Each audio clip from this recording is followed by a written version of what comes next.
Let's install Genetous Publisher Service. Copy Docker run code here.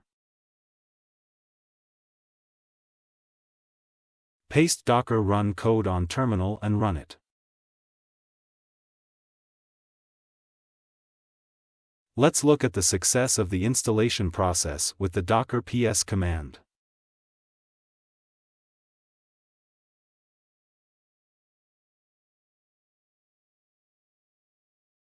Let's configure Jinx.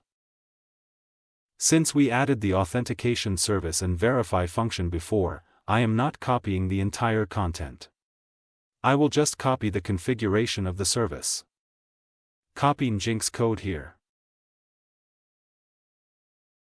And paste inside the Jinx configuration file. Set proxy pass as the address of your service.